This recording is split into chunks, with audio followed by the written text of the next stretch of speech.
Hello दोस्तों, स्वागत है आप लोग का एएच स्मार्ट क्लासेस में। तो आज के वीडियो में हम लोग क्लास 12 के हिस्ट्री का मॉडल सेट 2 करने वाले हैं। तो मॉडल सेट 1 हम पिछले वीडियो में करा चुके हैं। अगर आप लोग नहीं देखे तो हमारे चैनल में जाइए और देख लीजिए। और अगर आप लोग मॉडल सेट मतलब हम 10 सेट कराएंगे, अगर आप लोग पूरा का पूरा 10 सेट देख लीजिएगा तो 100% आपका 50 में से 50 ऑब्जेक्टिव बन जाएगा। एक भी क्वेश्चन नहीं छूटने वाला है। आप लोग इसलिए वीडियो में बने रहिए। आज से हम मॉडल सेट 2 शुरू करेंगे। गंगापुत्र किसे कहा जाता है? तो गंगापुत्र किसे कहा जाता है तो आप लोग ऑप्शन देखिए, उसके बाद इसका आंसर बताना है। चारों ऑप्शन हम नहीं पढ़ेंगे, इसमें ज़्यादा समय लग जाएगा। अभी समय का बहुत कीमती है। गंगापुत्र जो है वो किसे कहा जाता है, तो ये आप लोग को जिन जिन बच्चों का राइट ऑप्शन सी आ रहा है उसका बिल्कुल सही जवाब है। भीष्म को गंगापुत्र कहा जाता है। चलिए अगला क्वेश्चन करते हैं। महात्मा बुद्ध को ज्ञान की प्राप्ति कहाँ हुई थी? तो महात्मा बुद्ध को ज्ञान की प्राप्ति जो है वो कहाँ से हुई थी, ये आपसे पूछा जा रहा है। तो आप लोग ऑप्शन पढ़ चुके हैं, तो इसका राइट ऑप्शन क्या हो जाएगा? जिन जिन छात्रों का ऑप्शन नंबर बी यानी कि बोध गया आ रहा है उनका बिल्कुल सही जवाब है। महात्मा बुद्ध को ज्ञान की प्राप्ति बोध गया से हुई थी। चलिए अगला क्वेश्चन करते हैं। स्तूप संबंधित है, तो स्तूप किससे संबंधित है, मतलब कौन सा धर्म से संबंधित है? तो आप लोग ऑप्शन पढ़ चुके हैं, तो इसका राइट ऑप्शन क्या हो जाएगा? बौद्ध धर्म से। स्तूप जो है बौद्ध धर्म से संबंधित है। चलिए अगला क्वेश्चन करते हैं। महावीर का जन्म कहाँ हुआ था? महावीर मतलब महावीर स्वामी का जन्म कहाँ हुआ था? तो आप लोग अगर बौद्ध धर्म वाली चैप्टर नंबर 4 पढ़े हैं तो उसमें आप लोग को महावीर स्वामी के बारे में पढ़ने को मिला होगा। और महावीर स्वामी का जन्म कहाँ हुआ तो ये आप लोग को पता होगा कहाँ हुआ। तो किसका राइट ऑप्शन सी आ रहा है? कुंडलवन वैशाली। जिन जिन छात्रों का राइट ऑप्शन सी आ रहा है उसका बिल्कुल सही जवाब है। महावीर स्वामी का जन्म जो है कुंडलवन वैशाली में हुआ था। चलिए अगला क्वेश्चन करते हैं। अकबर का वित्त मंत्री कौन था? अकबर का वित्त मंत्री जो है वो कौन था, ये आपसे पूछा जा रहा है। तो आप लोग ऑप्शन पढ़िए, उसका इसका आंसर बताइए। तो जिसका ऑप्शन नंबर सी आ रहा है उसका बिल्कुल सही जवाब है। अकबर का वित्त मंत्री जो है टोडरमल था। चलिए अगला क्वेश्चन करते हैं। अकबर की रचना किसने की? तो अकबर की रचना जो है वो किसने की, ये आपसे पूछा जा रहा है। तो आप लोग ऑप्शन देख लिए, तो इसका राइट ऑप्शन क्या हो जाएगा? जिन जिन छात्रों का राइट ऑप्शन डी आ रहा है उसका बिल्कुल सही जवाब है। अकबर की रचना जो है अबुल फजल ने की थी। चलिए अगला क्वेश्चन करते हैं। दिल्ली से दौलताबाद किस शासक ने राजधानी परिवर्तित की? दिल्ली से दौलताबाद किस शासक ने राजधानी परिवर्तित की? तो आप लोग ऑप्शन देखिए, उसका इसका राइट ऑप्शन क्या हो जाएगा? जिन जिन छात्र छात्राओं का राइट ऑप्शन बी आ रहा है मोहम्मद बिन तुगलक, उसका बिल्कुल सही जवाब है। दिल्ली से दौलताबाद जो है मोहम्मद बिन तुगलक ने अपनी राजधानी परिवर्तित की थी। चलिए अगला क्वेश्चन करते हैं। ताजमहल किस नदी के किनारे स्थित है? ताजमहल जो है वो किस नदी के किनारे स्थित है? ये तो हर बच्चा जानता है। इसका आंसर आपको बताना है। कमेंट बॉक्स में जाइए और इसका आंसर बताइए। ताजमहल किस नदी के किनारे स्थित है, इसका आंसर हम नहीं बताएंगे। चलिए अगला क्वेश्चन करते हैं। भारत का अंतिम मुगल सम्राट कौन है? भारत का अंतिम मुगल सम्राट कौन है, ये आपसे पूछा जा रहा है। तो आप लोग ऑप्शन देखिए, उसका इसका आंसर बताना है। तो जिन जिन छात्रों का ऑप्शन नंबर डी आ रहा है उसका बिल्कुल सही जवाब है बहादुर शाह जफर। भारत का अंतिम मुगल शासक जो है बहादुर शाह जफर है। चलिए अगला क्वेश्चन करते हैं। भारत में मुगल वंश का संस्थापक कौन था? भारत में मुगल वंश का संस्थापक कौन था? तो आप लोग ऑप्शन देखिए, उसका इसका आंसर बताना है। तो जिन जिन छात्रों का ऑप्शन नंबर ए आ रहा है भारत में मुगल वंश का संस्थापक बाबर, उसका बिल्कुल सही जवाब है। चलिए अगला क्वेश्चन करते हैं। हड़प्पा सभ्यता किस युग की सभ्यता है? हड़प्पा सभ्यता जो है वो किस युग की सभ्यता है, ये आपसे पूछा जा रहा है। तो आप लोग ऑप्शन देखिए, लौह युग, तराम युग, कांस्य युग, कोई नहीं। तो क्या हो जाएगा? जिन जिन छात्रों का राइट ऑप्शन सी आ रहा है यानी कि कांस्य युग, वो बिल्कुल सही है। चलिए अगला क्वेश्चन करते हैं। मोहनजोदड़ो का शाब्दिक मतलब है, कहीं कहीं पर आपको देखने को मिलेगा मोहनजोदड़ो का शाब्दिक अर्थ क्या है। तो आप लोग ऑप्शन पढ़ना है, घबराना नहीं है। मोहनजोदड़ो का शाब्दिक मतलब पूछे या अर्थ पूछे वही ऑप्शन होगा। मृतकों का टीला, राइट ऑप्शन ए हो जाएगा। चलिए अगला क्वेश्चन करते हैं। भारतीय पुरातत्व का पिता किसे कहा जाता है? भारतीय पुरातत्व का पिता जो है वो किसे कहा जाता है? तो वेरी वेरी इंपॉर्टेंट क्वेश्चन है। भारतीय पुरातत्व का पिता जो है अलेक्जेंडर कनिंदम को कहा जाता है। कहीं कहीं पर गलत दिया हुआ है, इसलिए आप लोग अलेक्जेंडर कनिंदम याद करना है। एनसीईआरटी बुक में अलेक्जेंडर कनिंदम ही दिया हुआ है। चलिए अगला क्वेश्चन करते हैं।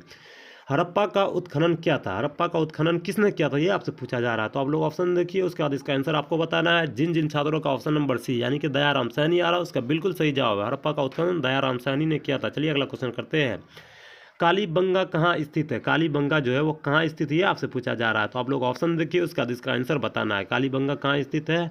सिंध में, बंगाल में, उत्तर प्रदेश में, राजस्थान में। तो क्या हो जाएगा इसका राइट ऑप्शन? जिन जिन छात्रों का राइट ऑप्शन डी आ रहा है उसका बिल्कुल सही जवाब है। कालीबंगा राजस्थान में स्थित है। चलिए अगला क्वेश्चन करते हैं। पाटलिपुत्र नगर की स्थापना किस नदी के संगम पर की गई थी? पाटलिपुत्र यानी कि पटना की स्थापना जो है वो किस नदी के संगम पर की गई थी? तो आप लोग ऑप्शन देखिए, उसके बाद इसका आंसर बताइए। तो क्या हो जाएगा इसका आंसर? राइट ऑप्शन डी हो जाएगा। गंगा सोन पुनपुन नदी के संगम पर पाटलिपुत्र नगर की स्थापना की गई थी। अगर पूछा जाएगा पाटलिपुत्र नगर की स्थापना किस शासक ने की थी, तो उदयन ने किया था। आप लोग याद रखिएगा। चलिए अगला क्वेश्चन करते हैं। भारतीय इतिहास का कौन सा काल स्वर्ण काल के नाम से जाना जाता है? वेरी वेरी इंपॉर्टेंट क्वेश्चन है। भारतीय इतिहास का कौन सा काल स्वर्ण काल के नाम से जाना जाता है? तो आप लोग ऑप्शन देखिए, उसका इसका आंसर आप लोग को बताना है। भारतीय इतिहास का कौन सा काल स्वर्ण काल के नाम से जाना जाता है? तो जिन जिन छात्रों का राइट ऑप्शन बी आ रहा है उसका बिल्कुल सही जवाब है गुप्त काल। भारतीय इतिहास का कौन सा काल है? तो गुप्त काल जो है स्वर्ण काल के नाम से जाना जाता है, याद रखिएगा आप लोग। वेदों की संख्या कितनी है? वेदों की संख्या जो है वो कितनी है, ये आपसे पूछा जा रहा है। 4, 5, 3, 8। तो वेदों की संख्या कितनी हो जाए? 4। जिन जिन छात्रों का राइट ऑप्शन ए आ रहा है उसका बिल्कुल सही जवाब है। चलिए अगला क्वेश्चन करते हैं। मौर्य साम्राज्य का प्रथम शासक कौन था? मौर्य साम्राज्य का प्रथम शासक कौन था, ये आपसे पूछा जा रहा है। तो आप लोग ऑप्शन देखिए, उसका इसका आंसर बताना है। तो मौर्य सम्राट का प्रथम शासक जो था चंद्रगुप्त मौर्य था, जो धनानंद को हराकर मौर्य साम्राज्य की स्थापना की थी और चाणक्य को प्रधानमंत्री बनाया था, याद रखिएगा आप लोग। चलिए अगला क्वेश्चन करते हैं। द्रौपदी किसकी पत्नी थी? द्रौपदी जो है वो किसकी पत्नी थी, ये आपसे पूछा जा रहा है। तो आप लोग ऑप्शन देखिए, उसका इसका आंसर बताना है। जब भी ये सवाल आएगा द्रौपदी किसकी पत्नी थी, अगर ऑप्शन डी में इनमें से सभी रहेगा तो अक्सर वही होगा, क्योंकि सेम ऑप्शन रहेगा, भीम, यशोधर, अर्जुन, इनमें से सभी। तो जिन जिन छात्रों का राइट ऑप्शन डी आ रहा है उसका बिल्कुल सही जवाब है, द्रौपदी तीनों की पत्नी थी। चलिए अगला क्वेश्चन करते हैं। विक्टोरिया टर्मिनल किस स्थापत्य शैली का उदाहरण है? वेरी वेरी इंपॉर्टेंट क्वेश्चन है। विक्टोरिया टर्मिनल किस स्थापत्य शैली का उदाहरण है? तो आप लोग ऑप्शन देखिए, उसका इसका राइट ऑप्शन क्या हो जाएगा? तो आप लोग इसका आंसर बताइए। नवगार्थिक। इसका राइट ऑप्शन क्या हो जाएगा? नवगार्थिक। राइट ऑप्शन ए हो जाएगा। चलिए अगला क्वेश्चन करते हैं। गेटवे ऑफ इंडिया का निर्माण कब हुआ? गेटवे ऑफ इंडिया का निर्माण जो है वो कब हुआ, ये आपसे पूछा जा रहा है। तो आप लोग ऑप्शन देखिए, और क्या हो जाएगा इसका right option? B, 1911। Gateway of India का निर्माण जो है 1911 में हुआ था। और गेटवे ऑफ इंडिया कहाँ है, ये अगर पूछा जाएगा तो मुंबई में है। आप लोग को थोड़ा सा मेरी आवाज़ भारी लग रही होगी, क्योंकि तबीयत मेरा ख़राब है। कोई दिक्कत नहीं है, तबीयत ख़राब रहे चाहे कुछ रहे, पढ़ना तो पड़ेगा, क्योंकि एग्ज़ाम आने में कुछ ही समय बचा हुआ है। चलिए क्वेश्चन नंबर 23 करते हैं। भारत में रेलवे की शुरुआत कब हुई? तो भारत में रेलवे की शुरुआत जो है वो कब हुई? तो आप लोग क्लास 10th में भी ये क्वेश्चन पढ़े होंगे। तो इसका राइट ऑप्शन क्या हो जाएगा? 1853 ईस्वी। भारत में रेलवे की शुरुआत जो है 1853 ईस्वी में हुई थी। और कहाँ से कहाँ तक हुई थी? तो मुंबई से थाने के बीच हुई थी। और कितना किलोमीटर चली थी? तो 34 किलोमीटर चली थी, याद रखिएगा आप लोग। चलिए अगला क्वेश्चन करते हैं। महात्मा गांधी दक्षिण अफ्रीका से भारत कब लौटे? भारतवर्ष कब लौटे? तो भारतवर्ष मतलब भारत कब लौटे, ये पूछा जा रहा है। तो महात्मा गांधी दक्षिण अफ्रीका से भारत जो लौटे थे, तो किस वर्ष, मतलब कौन सा वर्ष चल रहा था? तो 1915। जिन जिन छात्रों का राइट ऑप्शन सी आ रहा है उसका बिल्कुल सही जवाब है। चलिए अगला क्वेश्चन करते हैं। सविनय अवज्ञा आंदोलन कब प्रारंभ हुआ? सविनय अवज्ञा आंदोलन जो है वो कब प्रारंभ हुआ, ये आपसे पूछा जा रहा है। तो आप लोग ऑप्शन देखिए, उसका इसका राइट ऑप्शन बताना है। सविनय अवज्ञा आंदोलन जो है आप लोग क्लास 10th में भी पढ़े होंगे। तो क्या हो जाएगा इसका राइट ऑप्शन? जिन जिन छात्रों का राइट ऑप्शन सी आ रहा है उसका बिल्कुल सही जवाब है, 1930 ईस्वी। चलिए अगला क्वेश्चन करते हैं।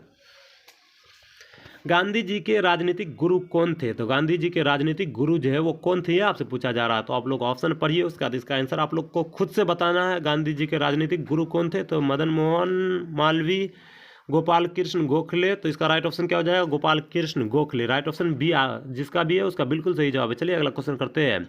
डांडी मार्च से किस आंदोलन की शुरुआत हुई? क्या कहा जा रहा है? डांडी मार्च से किस आंदोलन की शुरुआत हुई थी? तो आप लोग ऑप्शन देखिए, उसका इसका आंसर बताना है। तो इसका राइट ऑप्शन क्या हो जाएगा? सविनय अवज्ञा आंदोलन। डांडी मार्च कहाँ से शुरू हुई थी? तो गुजरात से हुई थी। और डांडी मार्च से कौन सा आंदोलन शुरुआत हुई थी? सविनय अवज्ञा आंदोलन। जिन जिन छात्रों का राइट ऑप्शन बी आ रहा है उसका बिल्कुल सही जवाब है। चलिए अगला क्वेश्चन करते हैं।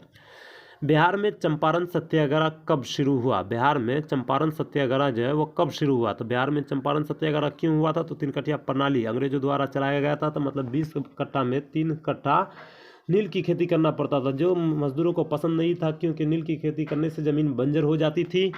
इसलिए चंपारण में 3 कट्ठा प्रणाली का आंदोलन किया गया था। तो कहाँ से हुआ था? 1917 ईस्वी में हुआ था। बिहार में चंपारण सत्याग्रह जो है कब शुरू हुआ? तो 1917 में, याद रखिएगा। चलिए अगला क्वेश्चन करते हैं। गांधी एरविन समझौता कब हुआ? गांधी एरविन समझौता जो है वो कब हुआ था? ये आप लोग क्लास 10th में भी पढ़े होंगे और क्लास 12 में भी पढ़े होंगे। तो इसका राइट ऑप्शन क्या हो जाएगा? 1931। जिसका राइट ऑप्शन बी आ रहा है उसका बिल्कुल सही जवाब है। गांधी एरविन समझौता 1931 ईस्वी में हुआ था। चलिए अगला क्वेश्चन करते हैं। साइमन कमीशन कब भारत आया? साइमन कमीशन जो है भारत कब आया, ये आपसे पूछा जा रहा है। तो आप लोग ऑप्शन पढ़ चुके हैं। तो इसका राइट ऑप्शन क्या हो जाएगा? जिन जिन छात्रों का राइट ऑप्शन सी आ रहा है, यानी कि 1928, उसका बिल्कुल सही जवाब है। साइमन कमीशन भारत 1928 ईस्वी में आए थे। चलिए अगला क्वेश्चन करते हैं। निम्न में से किसने मोहनजोदड़ो की उत्खनन की थी? क्या कहा जा रहा है? नीचे 4 ऑप्शन दिया हुआ, उनमें से किसने मोहनजोदड़ो की खोज की थी? तो आप लोग ऑप्शन देखिए, उसका इसका राइट ऑप्शन बताना है। तो निम्न में से किसने मोहनजोदड़ो की खोज की थी? जिन जिन छात्रों का राइट ऑप्शन डी आ रहा है उसका बिल्कुल सही जवाब है। और मोहनजोदड़ो की खोज कब की गई ये भी पूछा जाता है बार बार। तो 1922 ईस्वी में मोहनजोदड़ो की खोज की गई थी और राकल दास बनर्जी ने की। और पूछा जाएगा हड़प्पा सभ्यता की खोज कब की गई थी? 1921 ईस्वी में और दयाराम सैनी ने की थी। याद रखिएगा आप लोग, 4 क्वेश्चन यहाँ से आप लोग का बन रहा है, एक क्वेश्चन से 4 क्वेश्चन। चलिए अगला क्वेश्चन करते हैं। किस धातु का ज्ञान सिंधु घाटी के वासियों को नहीं था? क्या कहा जा रहा है? किस धातु का ज्ञान सिंधु घाटी के निवासियों भी लिखा रहेगा कहीं कहीं पर और वासियों भी लिखा रहेगा। तो आप लोग को क्या टिक करना है? किस धातु का ज्ञान सिंधु घाटी के निवासियों को नहीं था? तो आप लोग ऑप्शन देखिए, उसका इसका राइट ऑप्शन बताना है। तो इसका राइट ऑप्शन क्या हो जाएगा? लोहा। सिंधु घाटी के निवासियों को लोहा का ज्ञान नहीं था। चलिए अगला क्वेश्चन करते हैं। एशियाटिक सोसाइटी की स्थापना की थी? किसने की थी? आपसे पूछा जा रहा है। तो अगर आप लोग क्लास 12 के हिस्ट्री में सेटअप परीक्षा सही से दिए होंगे तो आप लोग को पहला क्वेश्चन देखने को मिला होगा। एशियाटिक सोसाइटी की स्थापना की थी तो विलियम जोन्स ने की थी। राइट ऑप्शन जिन जिनका डी आ रहा है उनका बिल्कुल सही जवाब है। चलिए अगला क्वेश्चन करते हैं। हड़प्पा किस नदी के किनारे स्थित है? हड़प्पा जो है वो किस नदी के किनारे स्थित है ये आपसे पूछा जा रहा है। तो आप लोग ऑप्शन पढ़िए। उसके बाद अगर आप लोग ऑप्शन पढ़ चुके हैं तो इसका राइट ऑप्शन क्या हो जाएगा? रावी। हड़प्पा रावी नदी के किनारे स्थित है। चलिए अगला क्वेश्चन करते हैं। कलिंग की लड़ाई कब लड़ी गई? कलिंग की लड़ाई जो है वो कब लड़ी गई थी ये आपसे पूछा जा रहा है। तो किसने लड़ी? अशोक ने लड़ी। और कब लड़ी? तो 261 ईसा पूर्व में। राइट ऑप्शन जिनका भी ए आ रहा है उनका बिल्कुल सही जवाब है। चलिए अगला क्वेश्चन करते हैं। अशोक किस वंश का राजा था? अशोक जो है वो किस वंश का राजा था ये आपसे पूछा जा रहा है। तो आप लोग ऑप्शन देखिए, उसका इसका आंसर बताना है। तो अशोक मौर्य वंश का राजा था। जिन जिन छात्रों का राइट ऑप्शन डी आ रहा है उनका बिल्कुल सही जवाब है। चलिए अगला क्वेश्चन करते हैं। पाटलिपुत्र के संस्थापक कौन थे? देखिए पाटलिपुत्र किस नदी के संगम पर की गई थी? गंगा सोन पुनपुन पर। और उसके संस्थापक कौन थे? तो उदयन। ये भी क्वेश्चन हम बता चुके थे। जिन जिन छात्रों का राइट ऑप्शन सी आ रहा है उनका बिल्कुल सही जवाब है। चलिए अगला क्वेश्चन करते हैं।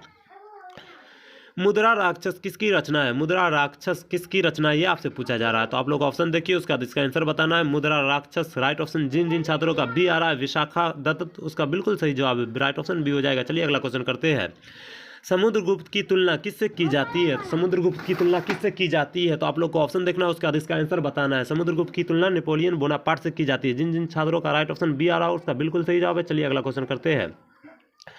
बुद्ध का जन्म कहाँ हुआ? मतलब गौतम बुद्ध का जन्म पूछा जा रहा है आपसे। गौतम बुद्ध का जन्म कहाँ हुआ था? तो आप लोग ऑप्शन देखिए, उसका इसका आंसर बताना है। तो गौतम बुद्ध का जन्म जो है लुम्बिनी में हुई थी। जिन जिन छात्रों का राइट ऑप्शन सी आ रहा है उनका बिल्कुल सही जवाब है। क्वेश्चन नंबर 40 का राइट ऑप्शन सी हो जाएगा। चलिए अगला क्वेश्चन करते हैं। माई एक्सपेरिमेंट्स विथ ट्रूथ किसकी आत्मकथा है ये आपसे पूछा जा रहा है। तो आप लोग ऑप्शन देखिए, उसका इसका आंसर बताना है। तो इसका आंसर क्या हो जाएगा? महात्मा गांधी की। जिन जिन छात्रों का राइट ऑप्शन सी आ रहा है उनका बिल्कुल सही जवाब है। चलिए अगला क्वेश्चन करते हैं। सर की उपाधि किसने वापस की? सर की उपाधि जो है वो किसने क्वेश्चन नंबर 42 आप लोग का है। सर की उपाधि किसने वापस की थी? आप लोग ऑप्शन देखिए, उसका इसका आंसर बताना है। सर की उपाधि रविंद्रनाथ टैगोर ने वापस की थी। और किस टाइम में वापस की थी? तो रॉलेट एक्ट चल रहा था उसी टाइम में सर की उपाधि रविंद्रनाथ टैगोर ने वापस की थी। चलिए अगला क्वेश्चन करते हैं। 1919 के अधिनियम को क्या कहा जाता है? तो 1919 के अधिनियम को क्या कहा जाता है? तो आप लोग ऑप्शन पढ़िए, उसका इसका आंसर बताना है। तो जिन जिन छात्रों का राइट ऑप्शन ए आ रहा है उनका बिल्कुल गलत जवाब है।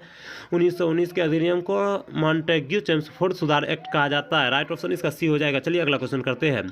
24 जनवरी 1950 को संविधान सभा के कितने सदस्यों ने संविधान पर हस्ताक्षर किए थे ये आपसे पूछा जा रहा है। तो 24 जनवरी 1950 को संविधान सभा के कितने सदस्यों ने संविधान पर हस्ताक्षर किए? तो आप लोग ऑप्शन देखिए, उसका इसका आंसर बताना है। तो इसका आंसर क्या हो जाएगा? 284। जिन जिन छात्रों का राइट ऑप्शन सी आ रहा है उनका बिल्कुल सही जवाब है। चलिए अगला क्वेश्चन करते हैं। कैबिनेट मिशन के सदस्य थे। कैबिनेट मिशन के सदस्य कौन कौन थे ये आपसे पूछा जा रहा था। आप लोग ऑप्शन पढ़िए, उसका इसका आंसर बताना है। तो ऑप्शन ए में क्या है? Pethick Lawrence. ऑप्शन बी में ए बी अलेक्जेंडर। और ऑप्शन सी में सर स्टेफोर्ड क्रिप्स। और ऑप्शन डी में इनमें से सभी। तो इसका राइट ऑप्शन क्या हो जाएगा? इनमें से सभी, यानी कि तीनों जो थे कैबिनेट मिशन के सदस्य थे। चलिए अगला क्वेश्चन करते हैं। भारतवर्ष किस वर्ष गणतंत्र बना? देखिए ये क्वेश्चन बच्चा जानता है। भारतवर्ष किस वर्ष गणतंत्र बना? तो इसका आंसर हम नहीं बताएंगे, इसका आंसर आपको कमेंट बॉक्स में बताना है। और जिन छात्रों को नहीं पता है वो भी कमेंट में जाइए। हम जो छात्र सबसे पहले बताएगा उसका कमेंट हम पिन कर देंगे। आप उसका कमेंट को लाइक कीजिएगा और आंसर पता कर लीजिएगा। चलिए अगला क्वेश्चन करते हैं। भारतवर्ष का अंतिम वायसराय कौन था? भारतवर्ष का अंतिम वायसराय पूछा जा रहा है। तो आप लोग ऑप्शन देखिए, उसका इसका आंसर बताना है आप लोग को। भारतवर्ष का अंतिम वायसराय कौन था? तो लॉर्ड माउंटबेटन था। जिन जिन छात्रों का राइट ऑप्शन ए आ रहा है उनका बिल्कुल सही जवाब है। चलिए अगला क्वेश्चन करते हैं। भारतीय राष्ट्रीय कांग्रेस की स्थापना कब हुई थी? भारतीय राष्ट्रीय कांग्रेस की स्थापना जो है कब हुई थी? तो 1885 ईस्वी में हुई थी। राइट ऑप्शन इसका बी हो जाएगा। चलिए अगला क्वेश्चन करते हैं। अगला क्वेश्चन करने से पहले एक बात जान लीजिए, भारतीय राष्ट्रीय कांग्रेस की स्थापना पूछा जाएगा तो 1885 और मुस्लिम लीग की स्थापना 1906। दोनों क्वेश्चन बहुत इंपॉर्टेंट है, इसलिए हम बता दिए। चलिए अगला क्वेश्चन करते हैं। स्वतंत्र भारत के प्रथम राष्ट्रपति कौन थे? स्वतंत्र भारत के प्रथम राष्ट्रपति आपसे पूछा जा रहा है, तो आप लोग ऑप्शन देखिए, उसका इसका आंसर बताना आप लोग को। तो जिन जिन छात्रों का राइट ऑप्शन डी आ रहा है, राजेंद्र प्रसाद, उनका बिल्कुल सही जवाब है। चलिए अगला क्वेश्चन करते हैं। जय हिंद का नारा किसने दिया? जय हिंद का नारा जो है किसने दिया? तो आप लोग ऑप्शन देखिए, उसका इसका आंसर बताना। जय हिंद का नारा किसने दिया था? तो जब सुभाष चंद्र बोस ने दिया था। जिन जिन छात्रों का राइट ऑप्शन डी आ रहा उनका बिल्कुल सही जवाब है। चलिए आज का क्लास यहीं पर ख़त्म करते हैं। आप लोग को क्लास कैसा लगा आज का ज़रूर बताइएगा वीडियो में। चलिए मिलते हैं अगले वीडियो में। अस्सलाम वालेकुम।